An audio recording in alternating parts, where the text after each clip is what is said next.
പ്രതിപക്ഷ നേതാവ് രാഹുൽ ഗാന്ധി എല്ലായിടത്തും ഓടിയെത്തുന്നു. വയനാട്ടിലെ ദുരന്തം പാടെ രാഹുലിനെ തളർത്തിയിരുന്നു. എല്ലാം കഴിഞ്ഞപ്പോൾ അദ്ദേഹം കലാപം പൊട്ടിപ്പുറപ്പെട്ട ബംഗ്ലാദേശിലെ സ്ഥിതിഗതികൾ വിലയിരുത്തുകയാണിപ്പോൾ. വിദേശകാര്യമന്ത്രി എസ് ജയശങ്കറുമായി രാഹുൽ ഗാന്ധി കൂടിക്കാഴ്ച നടത്തി.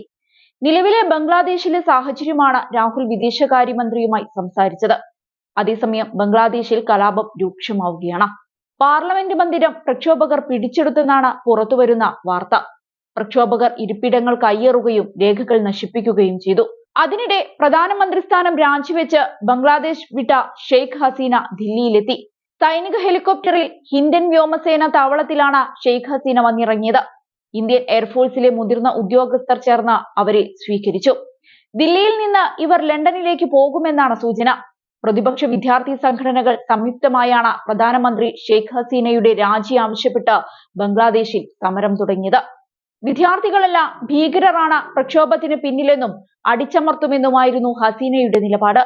3 ദിവസത്തിനിടെ മാത്രം പട്ടാളത്തിന്റെയും പോലീസിന്റെയും വെടിവെപ്പിൽ 300ഓളം പേരാണ് കൊല്ലപ്പെട്ടത്.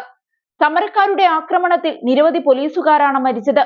ഇന്ന് 10,000-കണക്കിന് പ്രക്ഷോഭകർ പട്ടാളത്തിന്റെ മുന്നറിയിപ്പ് മറികടന്ന് തെരുവിലിറങ്ങി പ്രധാനമന്ത്രി ഹസീനയുടെ ഔദ്യോഗിക വസതിയായ ഗണഭവനിലേക്ക് നീങ്ങിയിരുന്നു. ഇതോടെ അപകടം തിരിച്ചറിഞ്ഞ ഹസീന സഹോദരി രഹാനയ്ക്കൊപ്പം സൈനിക ഹെലികോപ്റ്ററിൽ സ്ഥലം വിടുകയായിരുന്നു. സൈന്യം കൂടി കൈയൊഴിഞ്ഞതോടെയാണ് ഹസീന രാജ്യം വിട്ടതെന്നാണ് സൂചന. പിന്നാലെ പ്രധാനമന്ത്രിയുടെ ഔദ്യോഗിക വസതിയിലേക്ക് ഇരച്ചുകയറിയ പ്രക്ഷോഭകർ വിലപിടിപ്പുള്ളതെല്ലാം കൊള്ളയടിച്ചു. ബംഗ്ലാദേശ് ആഭ്യന്തരമന്ത്രി അസദുസ്മാൻ ഖാൻ കമാലിന്റെ വീടും ജനക്കൂട്ടം കൊള്ളയടിച്ചിരുന്നു. ബംഗ്ലാദേശിന്റെ രാഷ്ട്ര പിതാവും ഹസീനയുടെ അച്ഛനുമായ ഷെയ്ഖ് മുജീബുർ റഹ്മാന്റെ പ്രതിമ ധാക്കയിൽ തകർത്തു.